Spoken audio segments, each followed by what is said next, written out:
In episode 328, we're going to talk about how a school handled a very difficult situation and helped the kids through it. It's an important conversation and one that we do need to think about. The 10-Minute Teacher Podcast with Vicki Davis. Every weekday, you'll learn powerful, practical ways to be a more remarkable teacher today.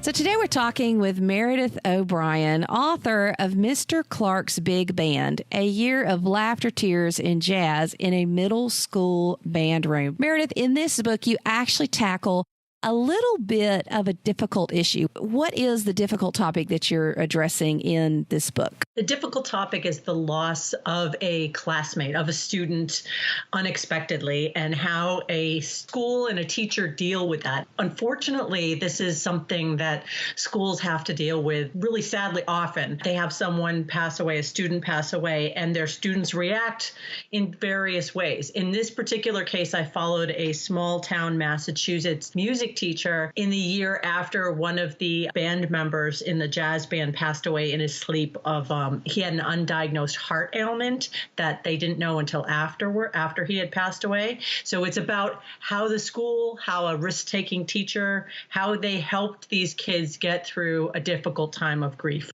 So is this a true story? It is. Actually, my son was a friend of the boy, Eric Green, who passed away. And my son was in 7th grade. And I followed his jazz band for my son's 8th grade year. And it's in my hometown. So It's a true story. And I spent a year shadowing these middle school kids during their rehearsals and all their performances. So obviously, this is a book that could be used if a school was struggling with this. Yes, I think so. The story of Mr. Clark, the name of the book, it focuses on this one band director, is one where he takes tremendous emotional risks with his kids. And throughout the year, he struggled with how to get the students to not just open up and get past survivor's guilt, but also kind of feel comfortable enough with their feelings to play their music in an authentic way. And it was a difficult trick for him to try to get these students through this and to be able to access their emotions at the same time. But by the end of the year, the students told me they felt ready to go on. They still were sad about the loss of their friend, but they were ready to go on to high school, go on to their next milestone, as opposed to being bereft with survivor's guilt, which is what they had beforehand. It's just so difficult because, some folks say, oh, let's just bring in counselors and it's a once and done thing. It's not a once and done thing. It is a long process, isn't it? It is. It takes, obviously, every student is different. But for this community in particular, it took a long time. In fact, students are still coping with this loss. The students who were featured in this book just finished their freshman year of college, and they still get teary-eyed when we talk about the book or we talk about Eric. But now at least it's tinged with fond memories as opposed to just the pure grief that it was. Do you think that teachers who read this book will find strategies and advice of what works and what doesn't?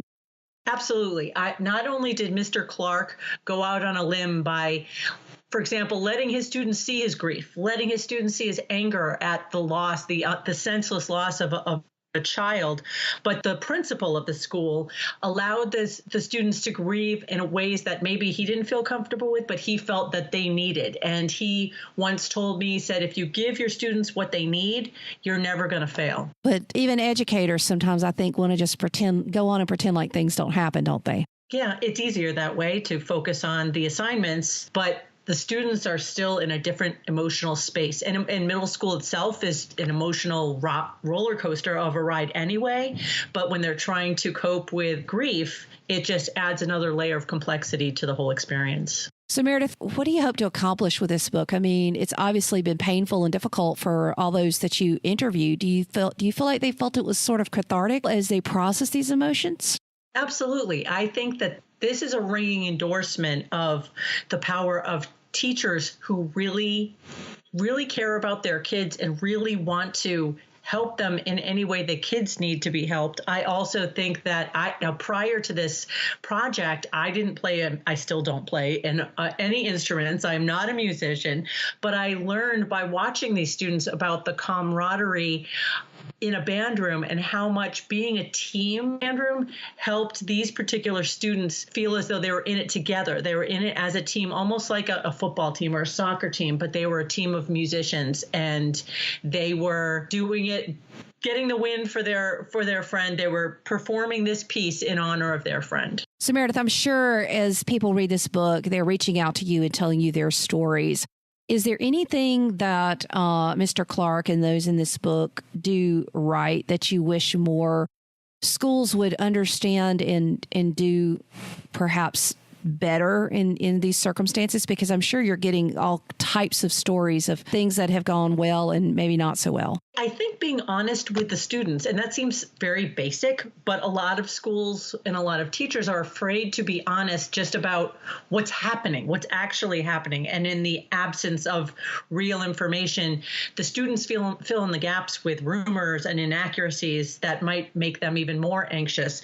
I think that listening to them and telling them the truth about what's happening, about what the school can and cannot let them do, really just being honest and being true to them and with them has done wonders for these kids to get through a difficult period of time. Could you just give a piece of encouragement to educators who may be dealing with this issue now or have dealt with it recently? Right. The first few months are wrenching. I didn't even start following this group of students until almost 9 months after the boy passed away.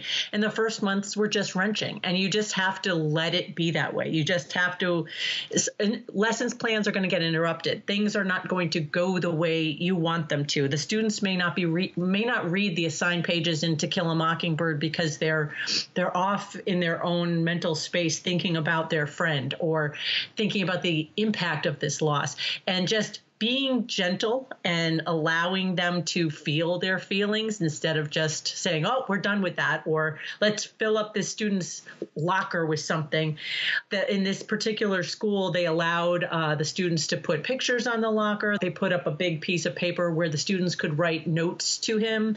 Students were allowed to also write notes and put them in the locker. And that went on for a year so that they could process. And I think letting the process happen organically, really is a helpful thing for students going through loss. Well, this is a difficult topic, remarkable educators, but it is something that a lot of us, me included, we've had to deal with, and it's difficult. But it is important that we realize that, as I often say, we have to relate before we educate.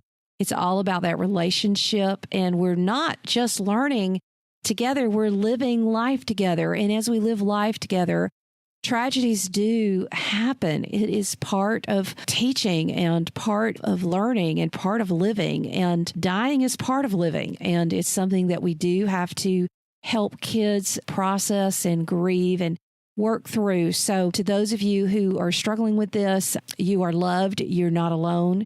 Others have gone through it. And again, thank you, Meredith, for coming on. The book is Mr. Clark's Big Band, A Year of Laughter, Tears, and Jazz in a Middle School Band Room. And I very much appreciate that Mr. Clark and all the kids were willing to be transparent and share the journey to try to help others. Thanks, Meredith. Thank you for having me. I really appreciate it. Thank you for listening to the 10-Minute Teacher Podcast. You can download the show notes and see the archive at coolcatteacher.com/podcast. Never stop learning.